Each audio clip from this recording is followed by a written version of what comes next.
Hey Scruffy, you still hobbling? So I saw you kind of walking fast to the Kibble this afternoon. I didn't notice any limp. I wonder if you're tricking me. But I don't think you are. I think you're just trying to hide the pain. But yeah, you are limping now. But I don't know. I have to keep that idea open that maybe you're trying to trick me. So I have, let's see, the last of the rotisserie chicken scraps. New can of meaty pate with super supper and extra kibble. So I'm going to keep feeding you probably extra for a week.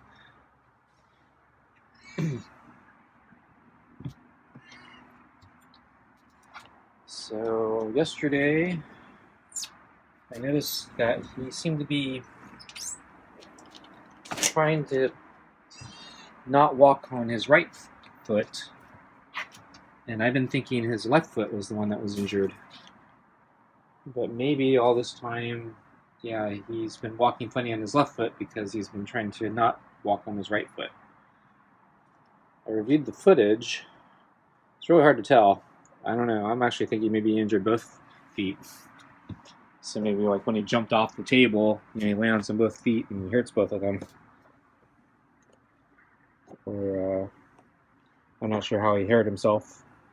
But yeah, he might have jumped down from someplace really high and injured both feet. So I'm gonna keep watching Scruffy, see how he's doing. But yeah, he doesn't seem to be limping as much as yesterday, or definitely the previous days. So might be getting better.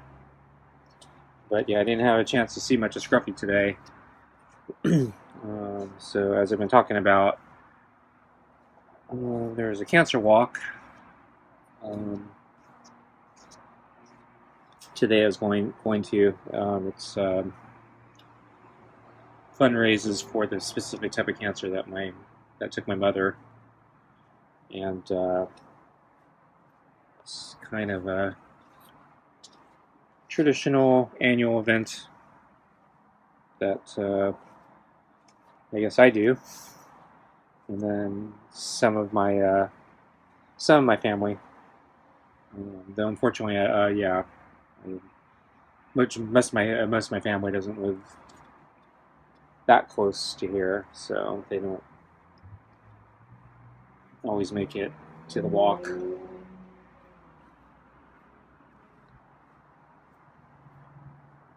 But I'm actually having a really crummy or maybe irritating day is better phrasing. So yeah, I'm having a bunch of bad, annoying luck. So let's see if I go chronologically. So I talked about potentially taking my bike to the walk because the abandoned mine is not that much further. So it's the walk is kind of on the way to the abandoned mine where I do some bike riding. I've been kind of wanting to go back there for a couple years now. I'm not sure if I'm up in shape enough now to do it, but I was really thinking I was going to give it a go today. So I packed up all my stuff. So I have a backpack I have for biking, and I put water and patch kits and any like minor emergency things that I might need in case I get into trouble. So it's I forgot how long the route is. It's a pretty big place, so it's built in a bunch of mountains or hillsides. So the mine was, I think, created over a century ago, and back then, they created a lot of trails so they could, move stuff, move equipment, move the ore or whatever around, and there was actually an old village or town built up there because I guess this is a lot of it predates easy transportation, local automobiles, so you couldn't just commute from the city into the mine. People actually lived up there. So anyway, the place is big enough that I can get lost or get in trouble. So I think the route. So I was studying the route as well because there's so many forking branches that if you don't have a map or know where you're going, you might go off on the wrong trail and you might not get back for a long time. I think the route I was looking at was a 10-mile loop, and the first major part there will be a lot of people, but one of the extension routes there may or may not be a lot of people. But anyway, so I packed everything up, and I got my bike carrier, and I was attaching it to my car, and I got that all secured, and then I was doing the last part where I was going to mount the bike into the carrier, and then I'd be ready to basically just leave when I get up tomorrow because I have to leave early for the walk, which was this morning. So anyway, as I'm doing that, I noticed my rear brake is acting funny, and so I took a closer look, and the brake cable is completely frayed, and it's actually hanging on by basically literally a thread. It is so frayed and so worn that basically there's only one strand of the cable that's holding it together, and it's actually not holding it very well. There's the cable has been pulled so much that the brake's actually not secure on the tire anymore. So basically the bike is probably unusable. At best, it would be too dangerous to use, particularly on that mining trail, because everything's so steep. I'm going to need the brakes really, really bad. So, Scruffy coughed. I could feel his chin cough as my glove was there. So at the last moment, I basically realized, there's his. So this is his weakened paw. He's able to move it and grab the glove, and he's using his claw. So.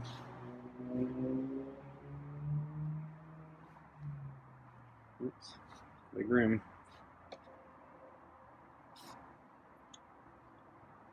So anyway, at the last moment, I basically realized, I'm not taking my bike. I'm not doing the or I'm not doing the abandoned mining camp route today. And because I'm going to need my bike repaired, I'm probably not going to be using my bike for a while because I'm going to have to get it repaired. So then I shot off an email to my current bike mechanic asking if I can basically schedule a service repair.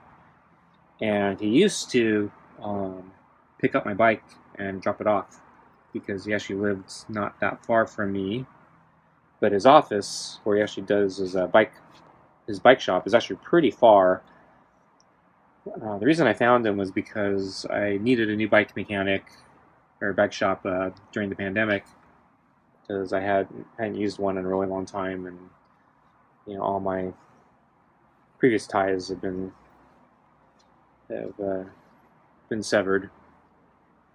So I was looking for a new person, but because of the pandemic, all the bike shops were swamped. They were basically backlogged. They weren't taking on new clients. They had wait lists that were like 6 months long. And then I didn't know how good any of these people were. A lot of them didn't really have any good reviews to begin with. but everyone's desperate for bike person. So I was searching Yelp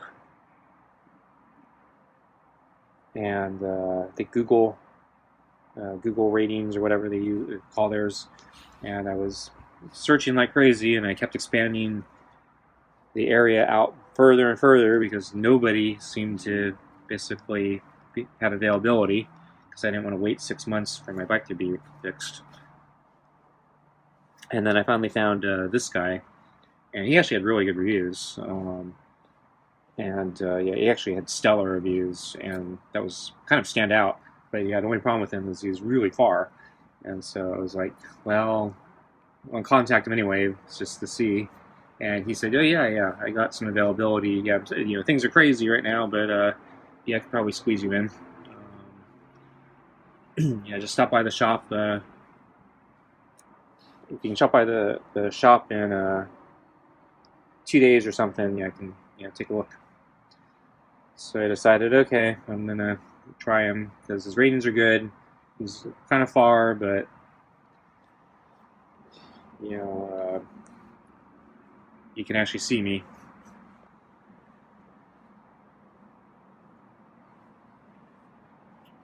So then, yeah, I went to a shop. He, saw my bike, and he told me, "Oh, you live over out there." Actually, yeah, I have an apartment there right now, so I'm actually commuting there.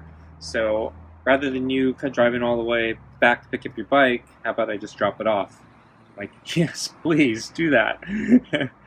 And then the next time I saw him, yeah, he offered to basically drive up my bike and then bring it back as well. So I didn't have to go all the way. So he was the perfect bike person for me. Unfortunately, yeah, I sent the email back, and I got back the email response today. It said, "Yeah, sorry, I moved. Yeah, I can't do the pickup anymore or drop off. If you bring the bike in, I can definitely help you, but yeah, I won't be able to do it myself anymore." So that made me really sad, because it's a really long drive.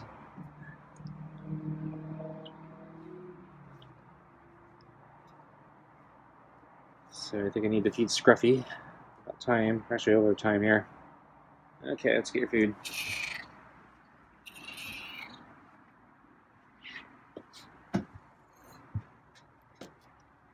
Put it on the mat.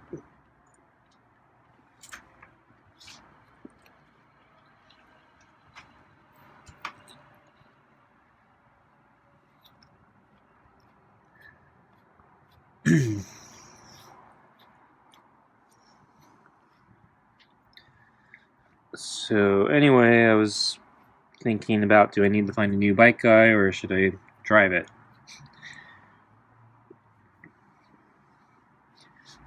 So I asked him, I sent him back an email basically asking, okay, what are your hours for the shop? Because the other issue is traffic. I don't want to, because he's so far away, if I have to drive during commute time, it might not be worth, it might not do it.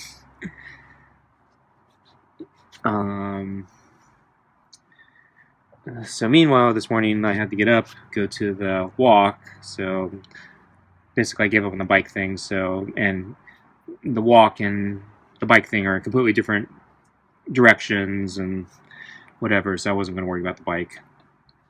So I needed to go to the walk. I leave, and then I'm on the freeway, and suddenly I find out, yeah, the freeway is completely blocked. Don't know what's going on, but basically traffic is a standstill. Some people are driving off the road to get off the freeway. Other people are just stuck. And basically, the short story is that they completely closed off the freeway, all lanes.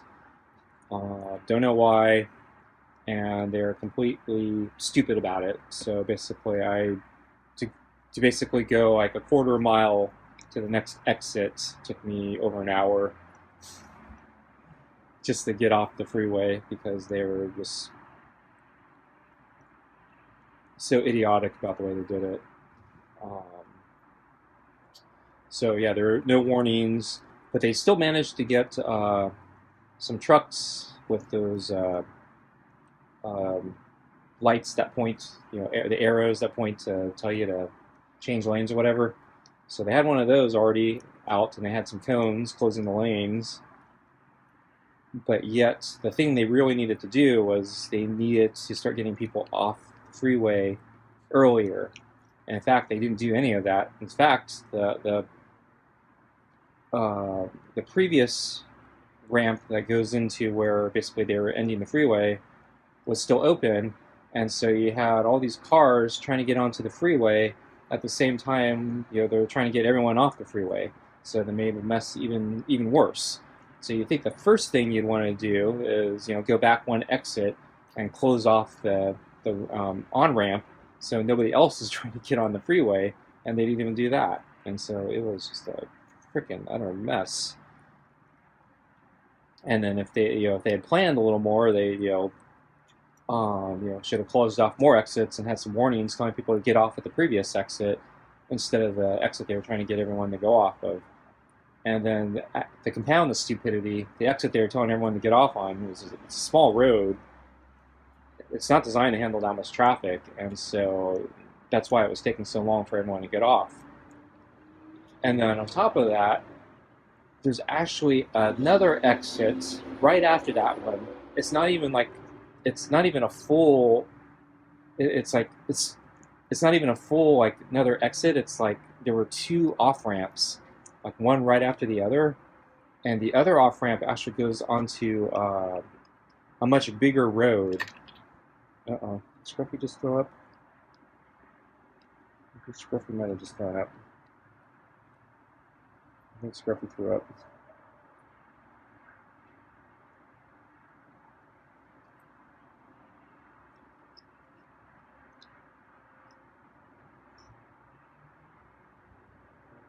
Yeah, he threw up. He's going to throw up again. So he threw up in the bowl, which is actually what I prefer. So he's used to eating his own vomit, so I'm not going to worry about it. He threw up pretty early this time, so I think it just got stuck in his esophagus.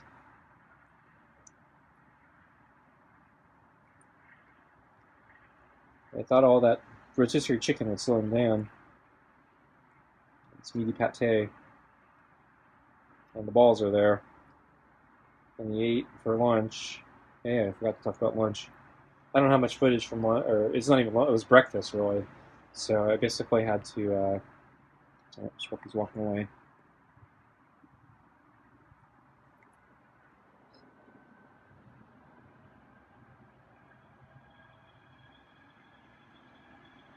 Give Scruffy a moment.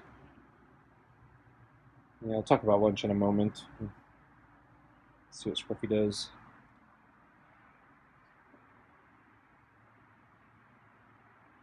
So anyway, yeah, there was a bigger on the freeway. There was if they had just left that second off ramp on, they could have probably tripled the time it would take for people to get off the freeway, because that road actually can take a lot more traffic. And actually, that road probably takes people closer to, or gives people more options to what the fallback would be to if the freeway's closed. So anyway, the thing was a complete freaking mess, and I was very, very late to the walk because of that. And then I also had to figure out how to get to the walk without the freeway. So since I had been researching the idea of biking there, fortunately, I'd actually studied the maps, so I knew how to do that via a bicycle route. So I ended up basically doing that. So the bicycle routes here use main streets, so.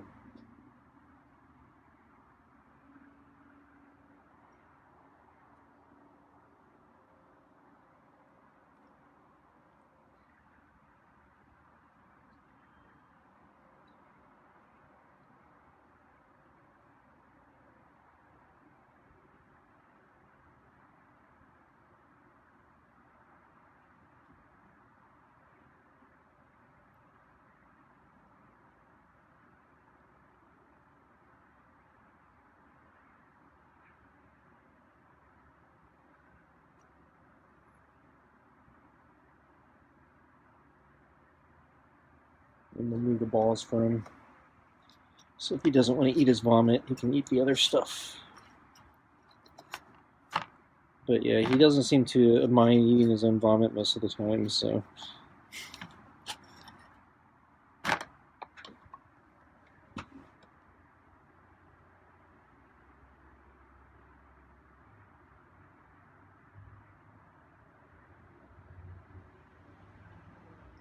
So we talked about earlier today.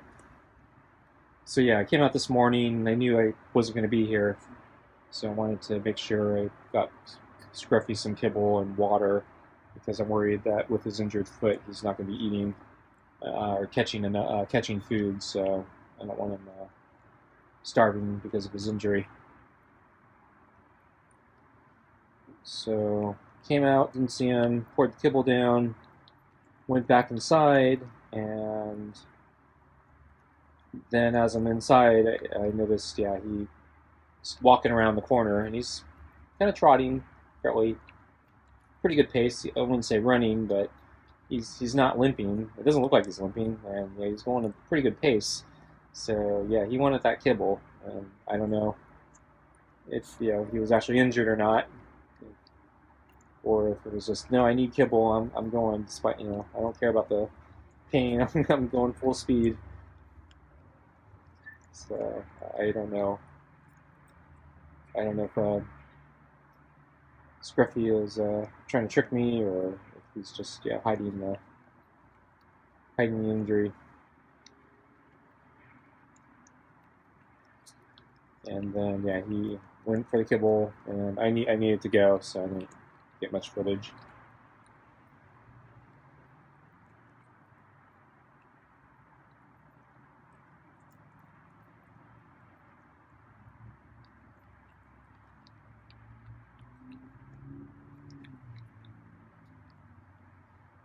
And then I think when I got back, mid-late afternoon, I saw him sleeping on the deck. I may have gotten a snapshot of that.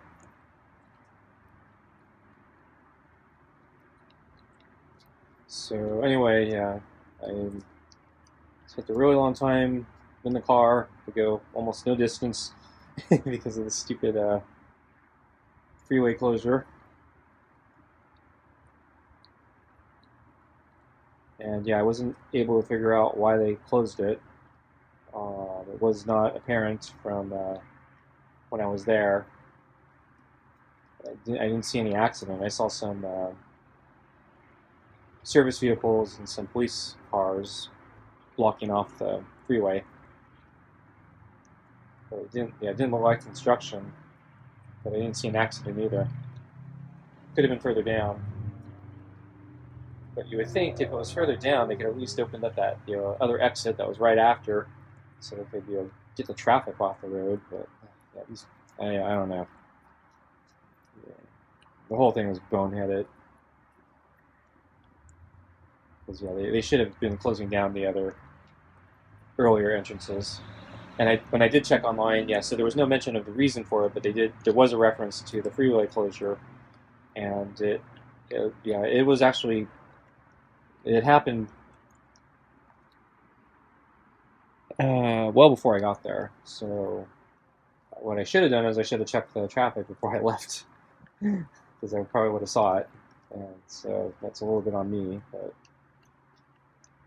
didn't think there would be a major freeway closure. And one day I need to go out.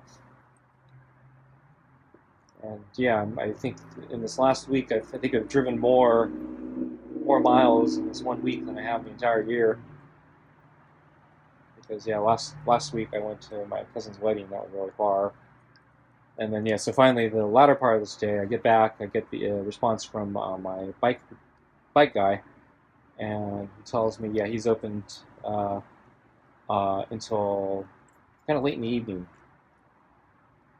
And so I decided I should take the bike now, because I won't. It was basically the right time where I wasn't going to hit any traffic, and so I was like, okay, I'm gonna I can do this now. So I had another very long drive to basically take my bike, and so yeah, I burned a lot of miles today on that as well. And yeah, going to the walk is actually pretty far as well. So yeah, burned a lot of miles today and this week. So I need to get more gas. So not cheap. And so my bike guy, yeah, he greeted me at his office, and yeah, he remembered my bike. He remembered it. Yeah, it has sentimental value because yeah, he's asked me before, do I really want to repair it? Because it's an old bike, and at a certain point, it's cheaper to buy a new bike. And so he asked me that question again, and said, yeah, I understand the sentimental value, but yeah, you should think about it again. And I said, yeah, I think I'm gonna go with it, but yeah, he said, yeah. So we were kind of going through the items, and he's looking at it. He's like, oh my god, what did you do to it? And yeah, I think he was kind of in shock about how worn some of the things were. But I haven't seen him in like 2 years. But I guess maybe he gets a lot of people who fix up their bikes and either don't do much on it or don't do anything on it. And I think maybe he was surprised I was one of those people actually doing stuff on the bike. And then I pointed out the things that were in deep trouble. And he saw the brake, the frayed brake, and he's like, yeah, that's about to go. Yeah, he actually just cut it right there on the spot. He got some, I forgot the tool, but basically snipped it. And then started pulling the cables, and said, yeah, okay, yeah, cables, yeah, we gotta replace these. And then he took a look at my pedals, and I knew my pedals were in bad shape. They work, but yeah, they're kind of dented to crap. The reflectors have actually fallen off. And so I said, yeah, so reflectors are or the pedals are optional, but yeah, user discretion. Do you think I need new ones? He's like, yeah, maybe I got some spare used pedals in the back. Maybe I can find some, swap those in. So he's trying to basically save me some money by not buying all new parts for everything. So which I appreciate. So yeah, it's one of the reasons I wanted to go with him because he knows my bike history. I trust him at this point to not. He's not trying to rip me off. He's trying to get me a good deal. Not trying to upsell me on everything. And then my seat is deteriorating.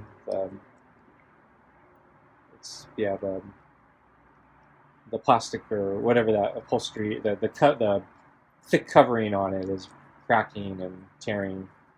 I was like, yeah, what's happened to your seat? And so yeah, it's just getting old. And so he had a drawer full of old seats, and it's like, so yeah, I got some old seats here. So if I find a new one, maybe yeah, we can work out something to swap it.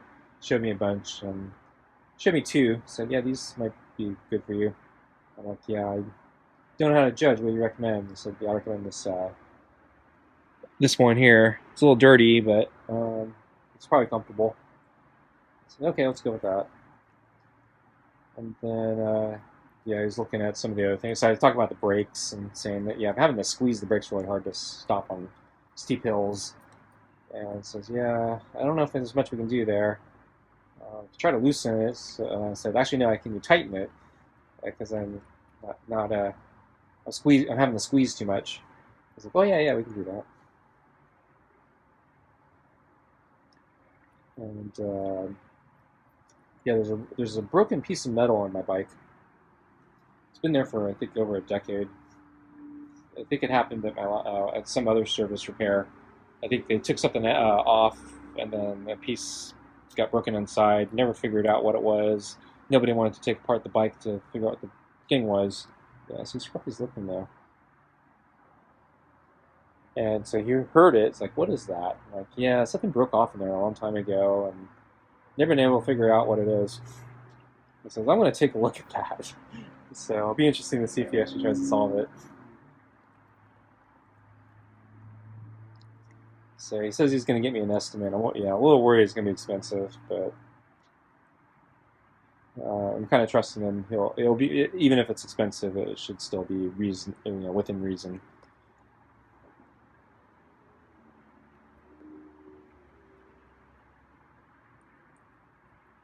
And then I did talk to him saying, yeah, I think long term, yeah, I think want to get a new bike. But for now, since this bike has sentimental value, I do also want to repair that. So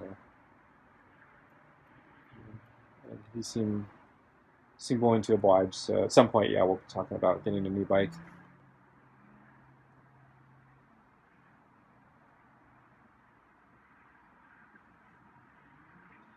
But yeah, right now, gotta save money. I'm being creamed in my financials. But yeah, I need a working bike. So I have to fork out something. Yes, he's hobbling again.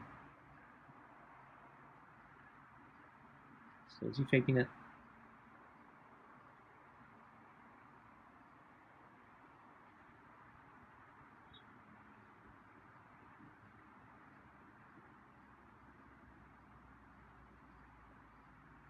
Well, he ate everything. So, and I'm glad he did it in the bowl this time. I think it's the first time he's done it in the bowl.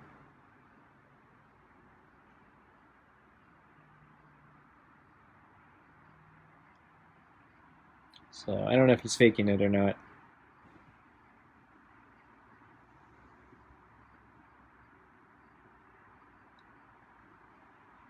Okay, folks, I'm gonna clean up and go in.